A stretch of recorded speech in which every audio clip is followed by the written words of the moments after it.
Dr. Watson, would you kindly close the door behind you so that we can limit the price of your carelessness to merely hours of work rather than days? My apologies, Mr. Holmes. I found myself rather taken aback.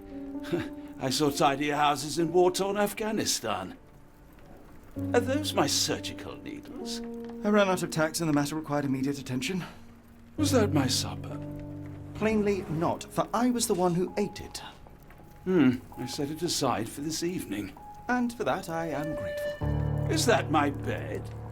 Watson, since you've proven yourself a master of observation, might I ask you to apply your skills to a more pertinent question? Namely, the whereabouts of today's newspapers. They are the key to everything. The newsboy is usually reliable. Medically speaking, I often find that the key to everything is good sleep. In a bed. Your papers are here, on the table. Let us see what the postman brought today.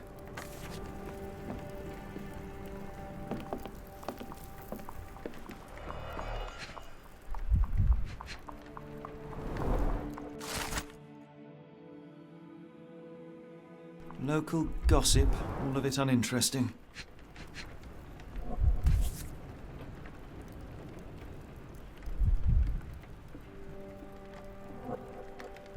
Your order from Barnes' bookshop has arrived, Doctor. Barnes insists on delivering the books to our door, even though we could easily walk to his shop. That's good service. Another letter from Werner. I never reply, but they keep coming.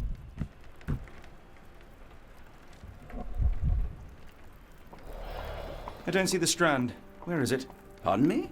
I am on the precipice of uncovering a pattern of crime across London spanning many months and involving many men. The missing paper cannot be a coincidence. That's preposterous. My dear fellow, life is infinitely stranger than anything which the mind of man can invent. Well, life used your newspaper to wipe its posterior, so after that unpleasant discovery this morning, I disposed of it. But in lieu of the Strand, perhaps I can deliver you something equally tantalizing.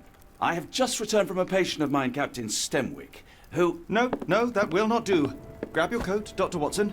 Let us hope nobody has collected the dustbin.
The dustbin is yours for the digging, Mr. Holmes.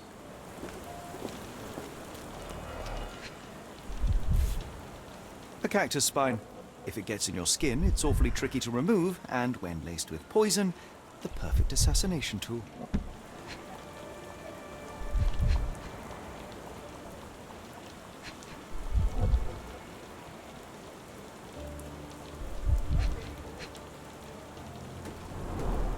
You were mistaken, Dr. Watson. The paper was indeed dirtied, but not how you implied. It's potting soil. See, Watson? The conspiracy is real. Someone tried to poison me. Poison? You? That's madness. Get the Strand! Get your copy of the Strand here! Sorry, Mr. Holmes. I just sold my last paper. Blast. Then why are you still here? Boss pays by the hour. No sense in returning early. Any breaking news today? The dog accident. It's the talk of the town. Yes. Besides the tripe on the front page, anything about burglaries? I'm not sure, sir. You're a bright child. I presume you see everything that goes on around here? Nothing gets past me, mister. Then tell me, did you notice anyone suspicious at my door this morning? Like the man with your newspaper? Precisely. What do you know? I know the value of a shilling. Dr. Watson, Cool, now I can take the day off. did you see what he was up to? Nah, not really. I saw him approaching your house, but I had a customer. Then there's a loud bang. I ducked down. Not because I was scared, because I wasn't. I had to protect the merchandise, and all I could see was him kneeling at your door. Which way did he go? Not sure. I was distracted by customers. Sorry. Can you describe the man you saw? He was carrying a lot of books. Up to his chin they were. Never heard of a well-read assassin. Looks can deceive. Hence the appeal of disguises. All right. You earned your shilling. That'll be all. Thanks, Mr. Holmes. Maybe I could be your eyes and ears, if you have more shillings. Get this...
From that, Mr. Get your Holmes, copy of murder? the Strand here. Yes, Barnes has his quirks, but he also has his scruples.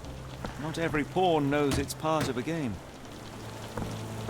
Get the Strand. Get your copy of the Strand here.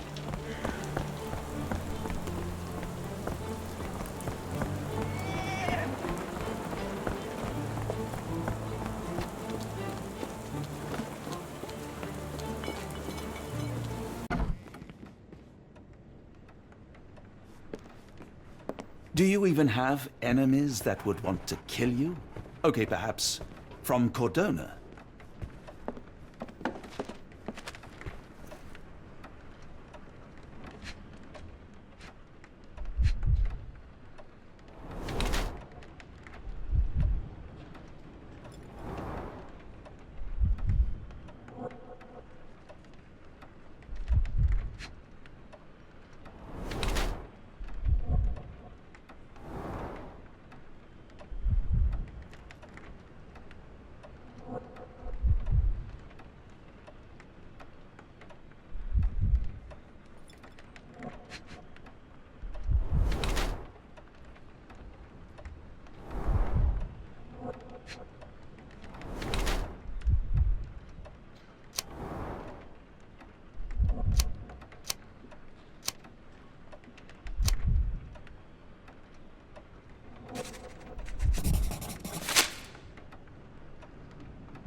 Mr. Barnes, a word.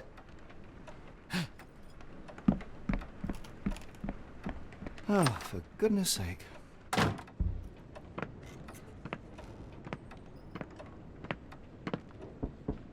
Who goes there? Sherlock Holmes. Now will you please... Mr. Holmes. Golly, I did not see you come in. Would you care to answer some questions for me? Well, I wish I could, but I am deep in the weeds with work. How about we reschedule in a month or two? Come now, Mr. Barnes. It will only take a moment. Really deep in the weeds with important things. Well, help yourself to any book. Just take it and pay later. I trust you, Mr. Holmes. Barnes doesn't seem like himself. Why is he acting this way? You're asking the right questions, Doctor. Let's find a way to coax him out.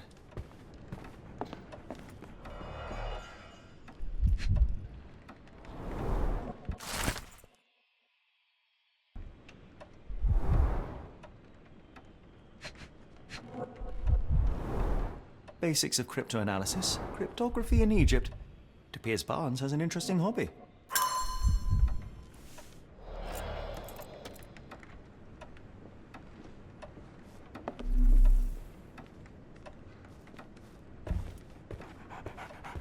Barnes has always been a little odd, but this is uncharacteristic even for him. We're looking for a cactus needle in a haystack. A spine in a book stack? No, come on, Watson, think. The ladder is broken, recently, judging by the freshness of the wood.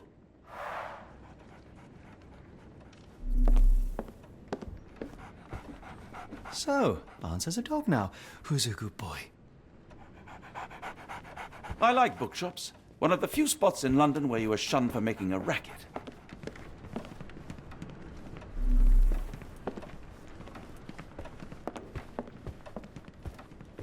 I could hardly imagine anything more macabre.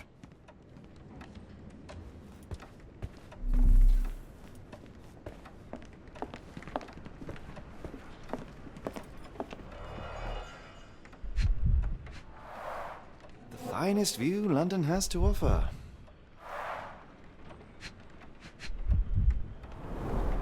In the language of Mycroft's secret agents, it's a sign. Dried flowers are replaced when the job is done. I wonder who the recipient is.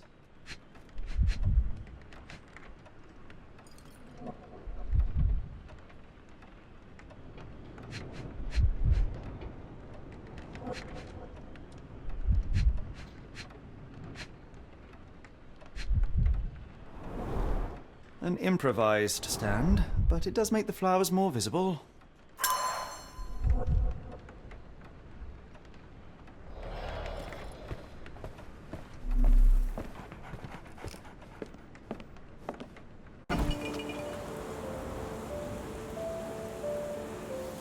Didn't you once tell me that answers usually lie in plain sight?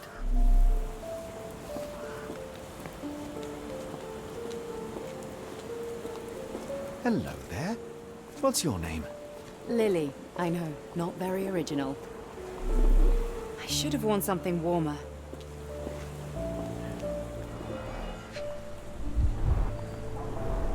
Encouraging people to stop and smell the roses? Our national emblem. God save the Queen.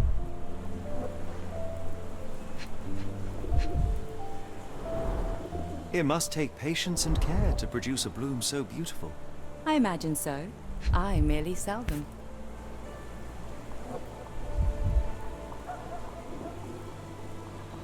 The pot is damaged. The blow was severe, but softened by something.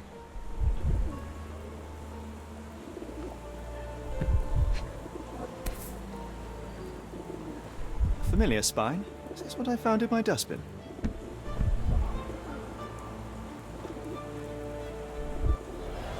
Anything tickle your fancy, Mr. Holmes?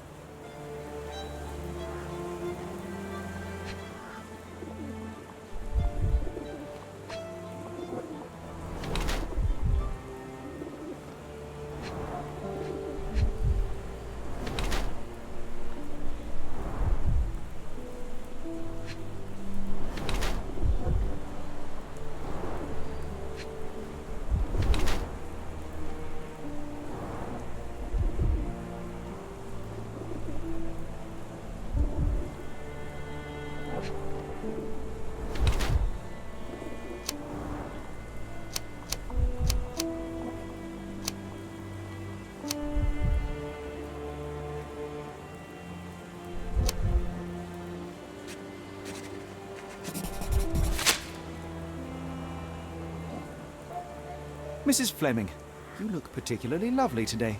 Is there a reason? Does a woman need a reason to look or feel beautiful? No, but your distant look suggests you seek one man's gaze in particular. Who told you that? Nobody. Merely a keen eye and some simple deduction. Well, I'll kindly ask you to keep your keen eye to yourself, Mr. Holmes. I'll be off.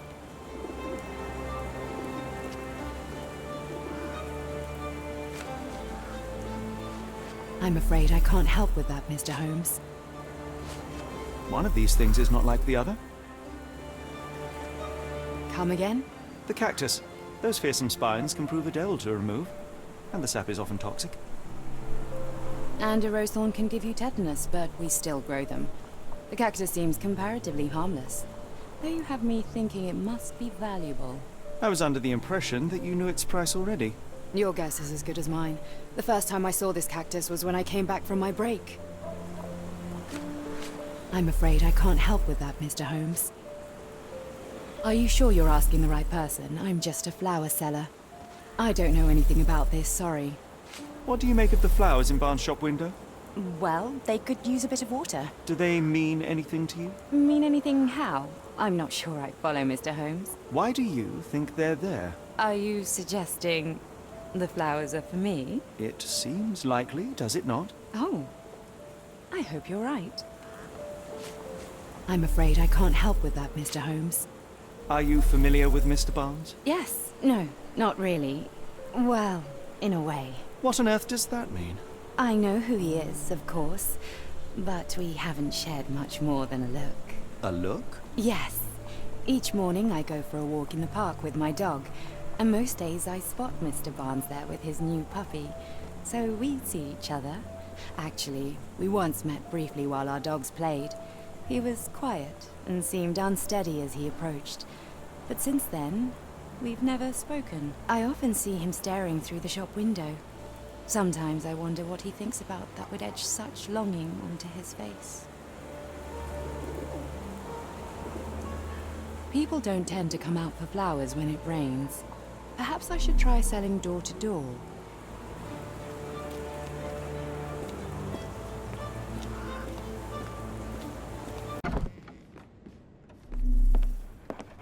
Didn't you once tell me that answers usually lie in plain sight?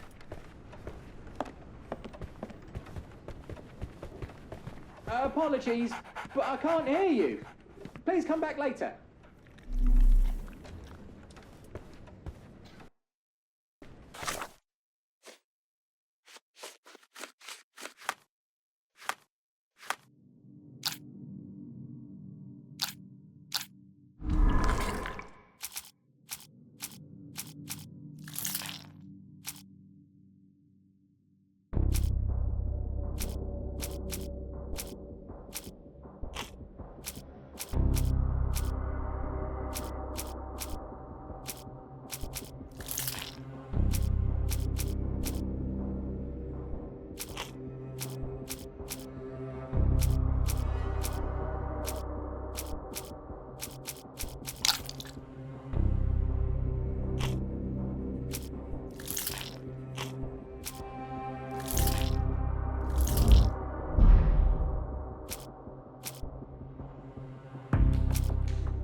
I think perhaps I have been chasing shadows.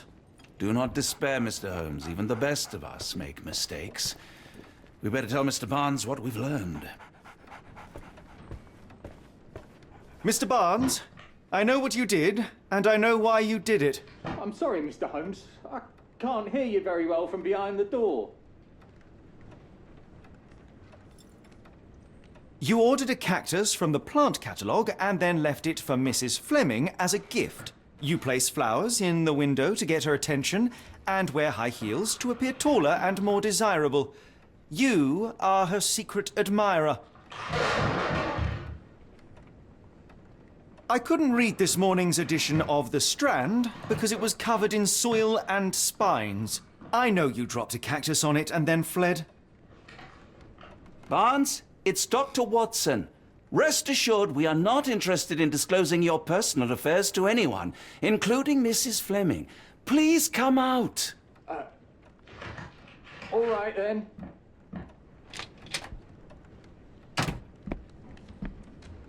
So, you know what happened then? I was on my way back from the post office, having picked up the cactus and some books. It was quite an awkward package, heavy too, and when I got to your door, I dropped the cactus in your paper. Forgive me. I needed that paper to prove a theory and prevent a crime. Your actions were rather disruptive. Your clumsiness carrying the post is matched only by the clumsiness of your romantic gesture. Oh, it's true. I am useless with this sort of thing. I'm not even sure if Mrs. Fleming noticed.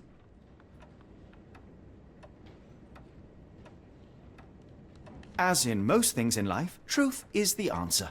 Cease with the abstruse signals and anonymous gifts, and simply talk to the woman.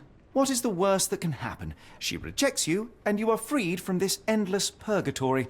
That... Yes, you are correct, of course. I do have a slight tendency to overthink things. Thank you. So, at last, we return to the matter of the paper. I'm investigating a string of burglaries. Did you perhaps read of any before the edition was spoiled? I don't recall, but you're welcome to read our copy for yourself. You had an issue of The Strand here all along? Well, naturally. I am a bookseller. I have a subscription to every magazine and newspaper in London. So you ought to be familiar with the concept of burying the lead. Oh no, my apologies, Mr. Holmes. I'll make it up to you however I can. I am an expert on obscure languages and translation and Yes, okay. Just give me the paper.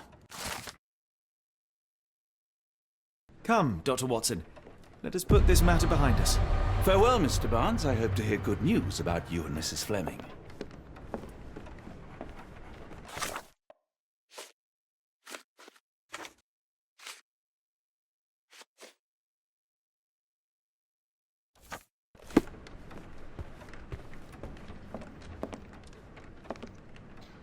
Well, that was an utter waste of time.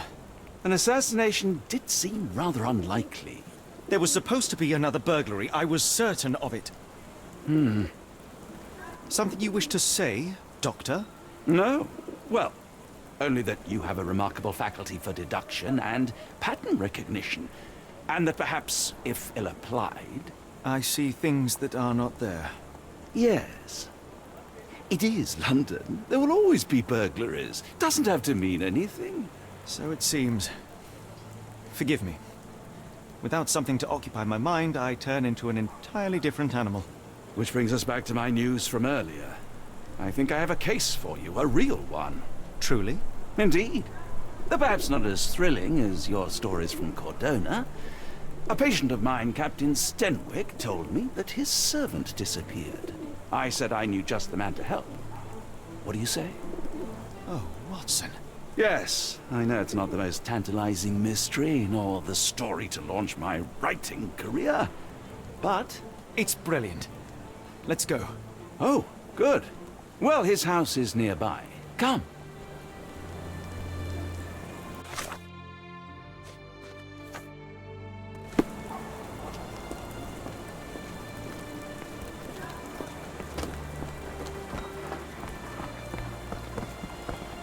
Stenwick is just down the street from Barnes's bookshop. Not much further now.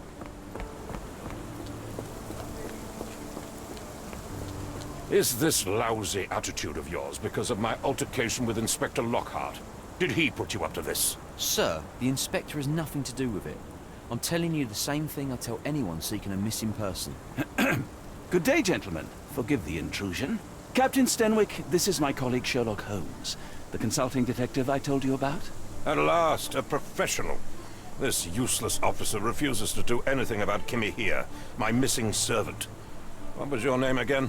I shall be certain to inform your superiors. Sergeant Ruffles, and it's my superiors who made this decision, sir. Have there been other disappearances lately? Of course, here and there. But when life is tough and opportunity comes knocking, you can't blame those who answer. Why has the police department decided not to help? We investigate murders, thefts, fraud, arson, real crimes.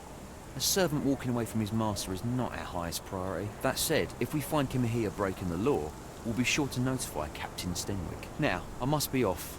Best of luck in your search. You heard that, didn't you? The way that man spoke to me. I shall need your written testimony, then we can lodge a complaint. Captain, perhaps Mr. Holmes' time is better spent learning about your servant, so that he may begin his investigation. Ah, yes. Quite right. Fire away. Tell me about Kimahia. He's foreign. A Maori. All the way from New Zealand. Biggest man you've ever seen, and as strong as two. Dark hair and fearsome tattoos. He doesn't speak a whit of English. Never bothered to learn. But I made do with pointing.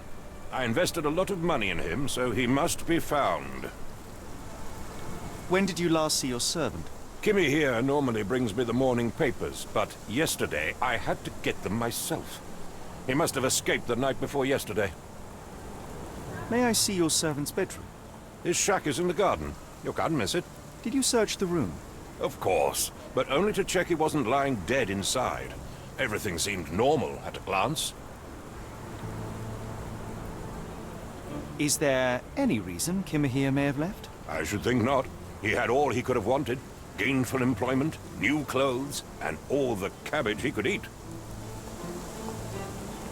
I take it this is the first time Kimahia has vanished? Undoubtedly. The man seemed terrified of the city. I think it was all the noise. He never left this estate.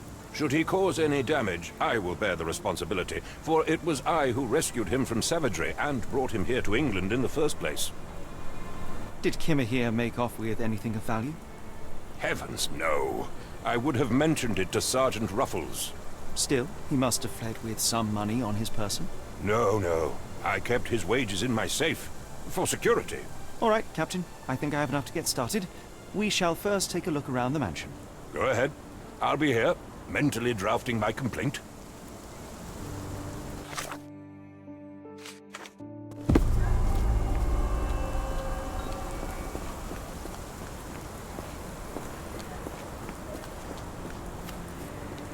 Why are you still here?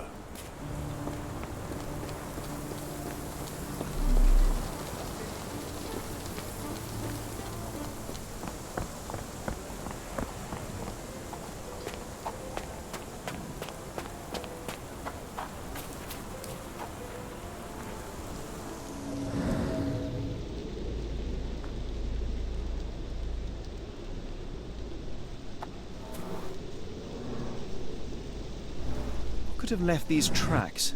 They seem fresh.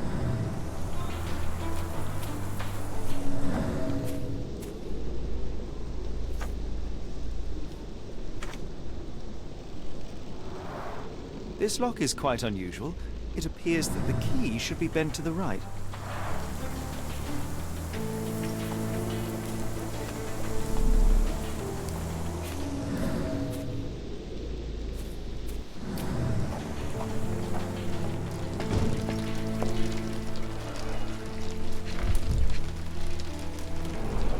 A scrap of hessian.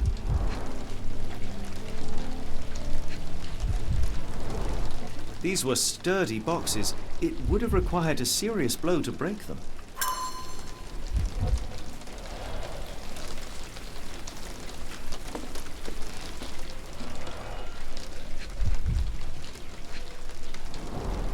Impressive. The sack of grain retained the shape of an impact.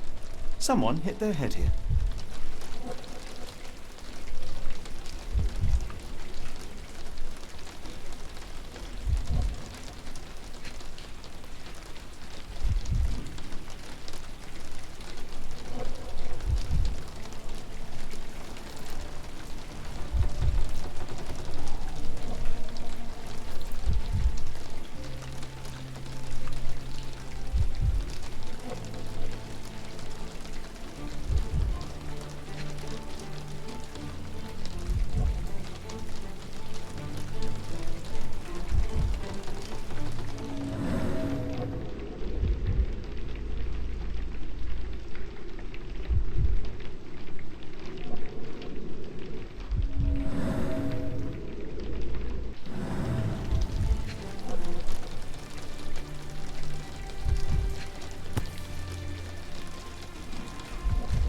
small Navy spyglass.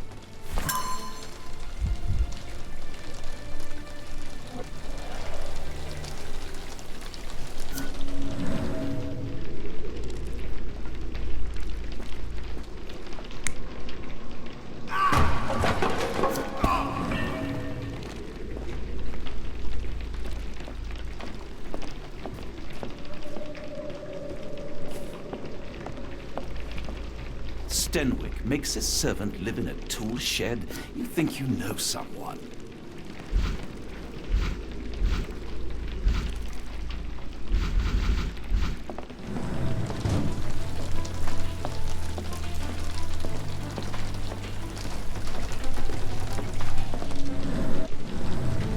Clothes made of Hessian. Is Stenwick really so miserly?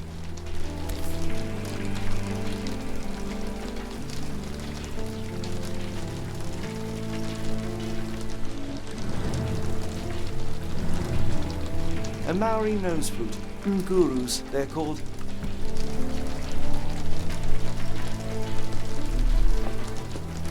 No air coming through it.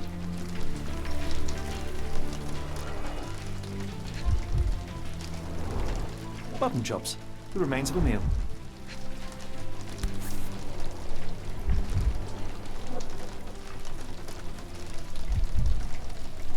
A heavy chemical odor.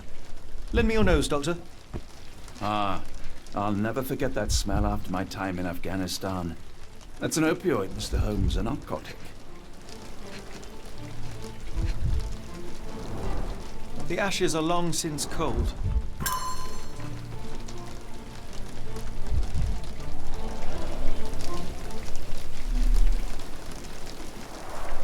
Is this a Tanifar, a Maori water spirit, or something else? Either way, it's giving me chills. Do you think Kimmy here had an accomplice in his escape?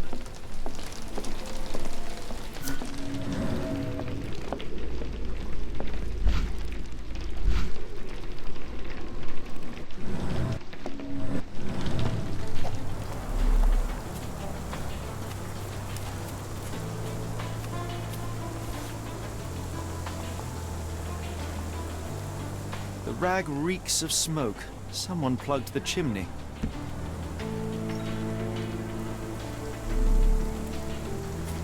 Yes, Stenwick is no angel, but he's one of my few clients. Please, try to remain courteous.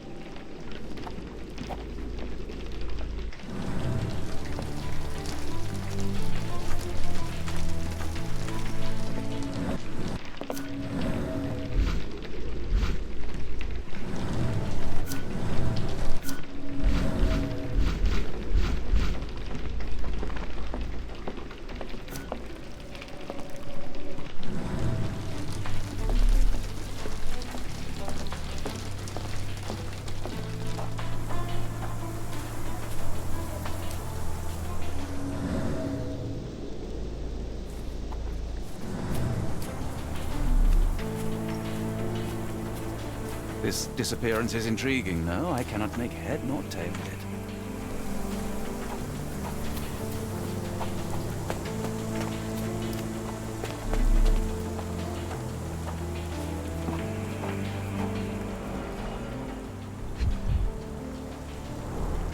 Chewing tobacco.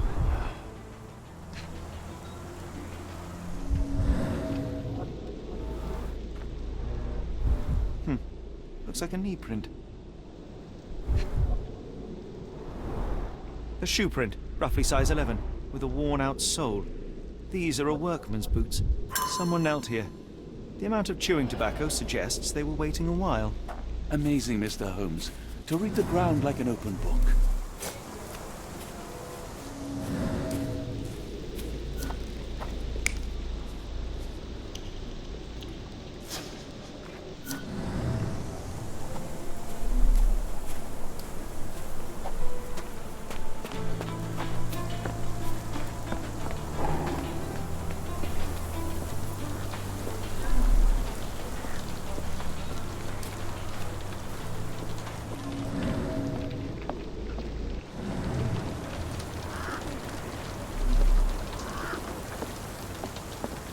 This disappearance is intriguing, though. I cannot make head nor tail of it.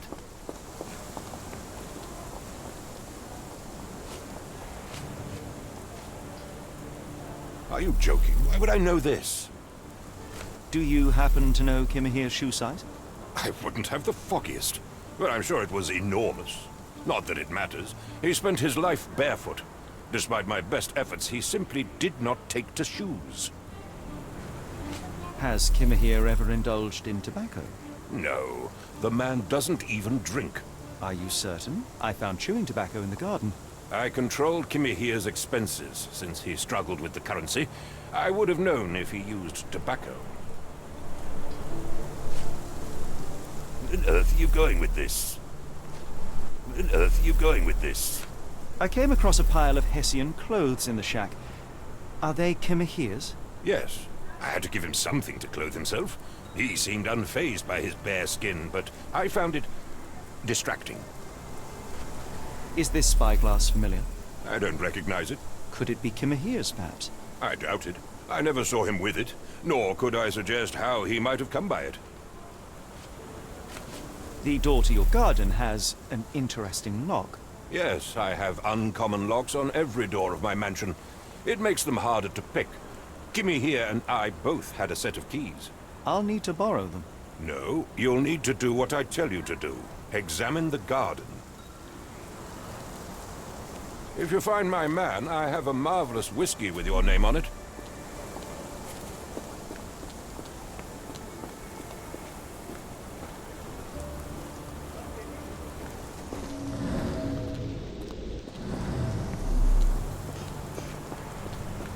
This dreary rain is making a miserable day even worse.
Someone moved a cart to this spot and then took it elsewhere. Can't see it anywhere in the garden.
Surveilling from afar, the intruder waited for a window of opportunity.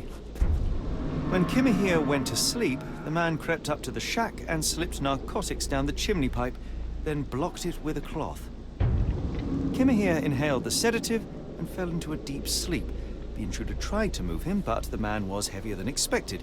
The intruder fell on the sack and dropped his spyglass. In order to transport the servant, he had to use the cart. The final challenge was opening the garden door. Luckily for our intruder, Kimahir had the key in his shack. Remarkable. It makes total sense. Stenwick makes his servant live in a tool shed. You think you know someone.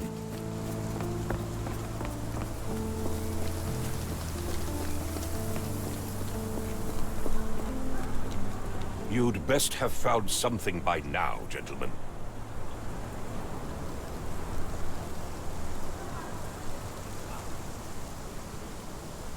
I found the residue of narcotics in Kimahir's brazier.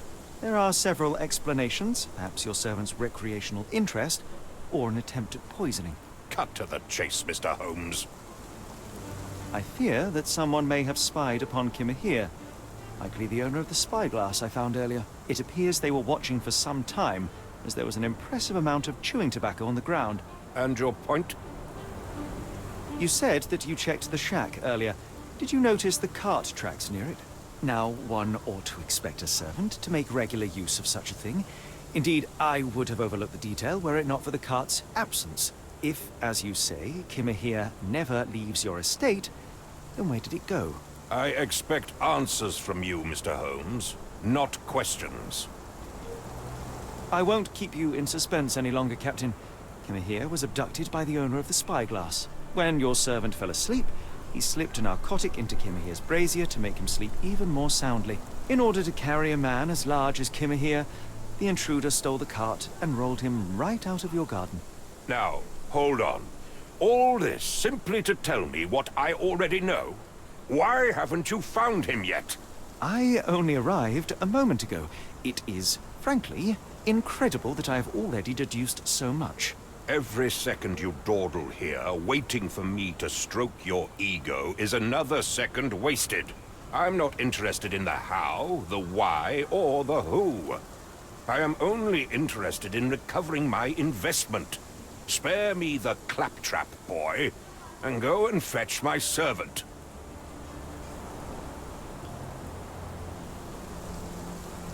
Truly, there is no better evidence of a man's nature than the way he treats those who help him. And you, sir, are a brute. The cruelty of your ignorance about the Maori people, your selfish attitude to a man's kidnapping. The point is, Captain, we're telling you this for a reason. The intruder fled through the garden door, and we need a key to follow his trail. Well, then you should have led with that. Here you go. I hope you'll return soon with good news. And in the meantime, please teach your companion the art of brevity.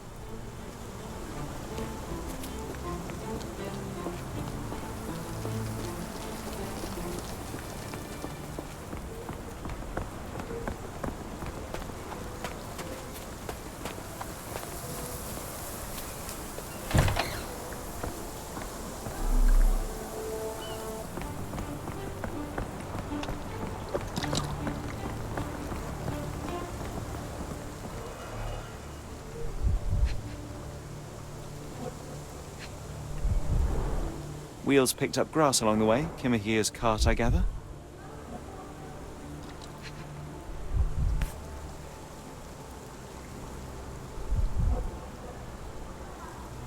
Roy Soulsby. Could that be the name of our man?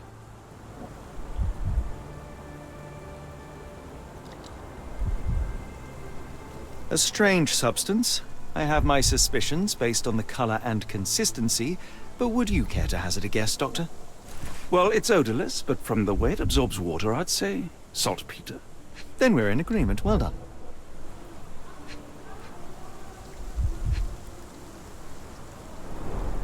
Wheels picked up grass along the way. Kimahir's cart, I gather.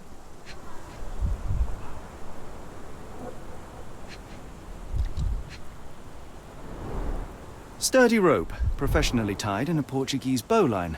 This knot is often used by sailors to create a bosun's chair.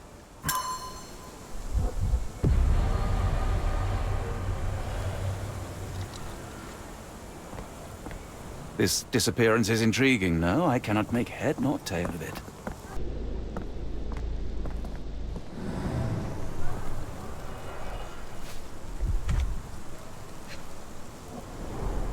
A large pile of horse droppings.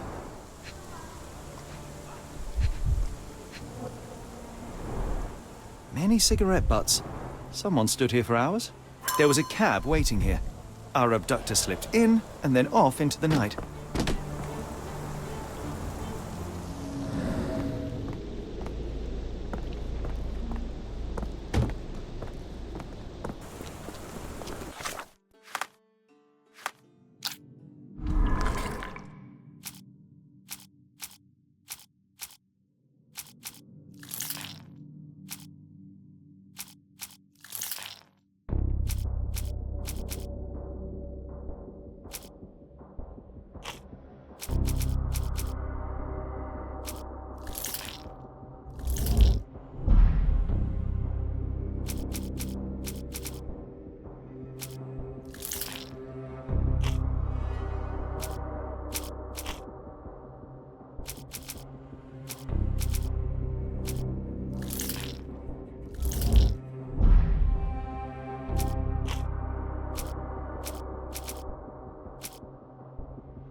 The strand proved not so useless after all. The saltpeter accident. Doctor, do you recall? The Port of London, of course. The footwear, the spyglass. Indeed. We shall need to take a cab there.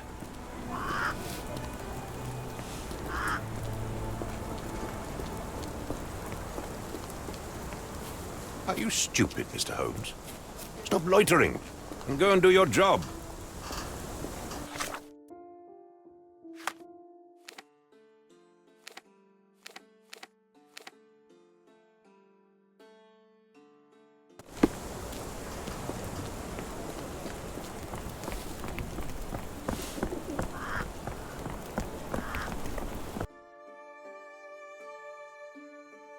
Where to, Gav? The Port of London, please. I will show you where to stop.